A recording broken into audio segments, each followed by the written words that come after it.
नमस्कार बंधुरा चपलास ভিলেজ ফুডে সবাইকে স্বাগতম।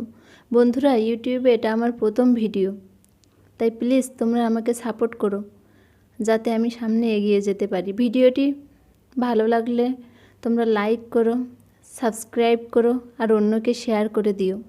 বন্ধুরা আজকে তোমাদেরকে দেখাবো মজাদার সর্ষে ইলিশ রেসিপি। তার জন্য আমি 6 পিস ইলিশ মাছ নিয়েছি, পরিমাণ মতো জিরা আর কাঁচামরিচ নিয়েছি 4টা।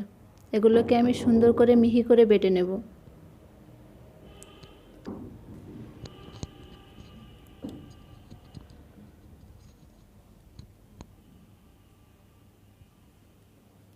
দেখো বন্ধুরা, আমি মশলাটা সুন্দর মিহি করে বেটে নিয়েছি।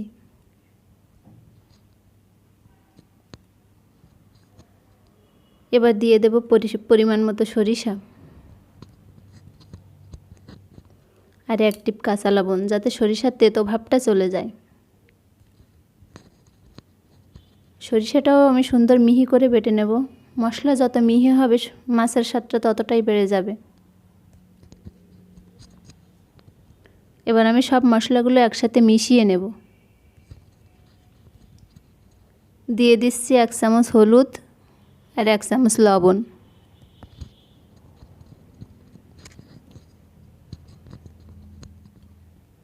দেখো বন্ধুরা, মশলাগুলো মিশিয়ে নিয়েছি। এবার মাছের সাথে মশলাগুলো মেখে নেব।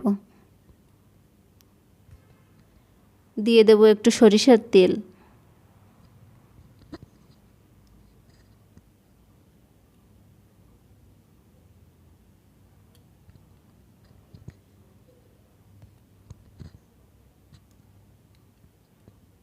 এবার আমি ঠান্ডা কড়াইতে তেল দিয়ে ভালো করে মেখে নেব।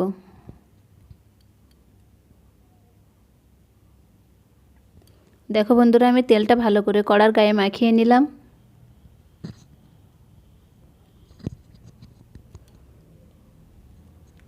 এবার মাছগুলো সুন্দর করে সাজিয়ে দেব।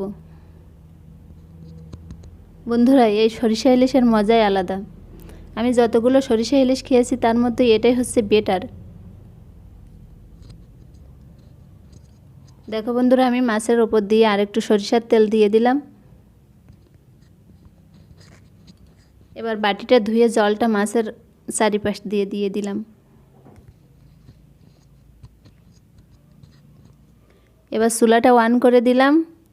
এটা মিডিয়াম আঁচে রান্না করতে হবে। ঢেকে ঢেকে রান্না করতে হবে যাতে মাছটা সুন্দর করে সিদ্ধ হয়ে যায়।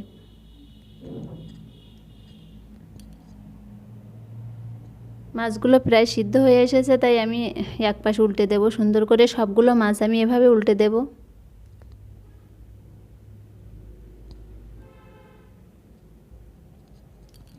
দেখো বন্ধুরা, আর কিছুক্ষণ ঢেকে দিয়ে রেখে দেব। দেখো মাছ দিয়ে কি সুন্দর তেল ছাড়ছে। আমার সরষে ইলিশ রেডি। বন্ধুরা তোমরা সবাই ভালো থেকো, আমায় প্লিজ সাপোর্ট করো। তোমরা সাপোর্ট করলেই না আমি এগিয়ে যেতে পারবো। প্লিজ তোমরা আমায় সাপোর্ট করো বন্ধুরা। তোমরা সবাই ভালো থেকো আর আমায় আশীর্বাদ করো আমি যেন সামনে এগিয়ে যেতে পারি।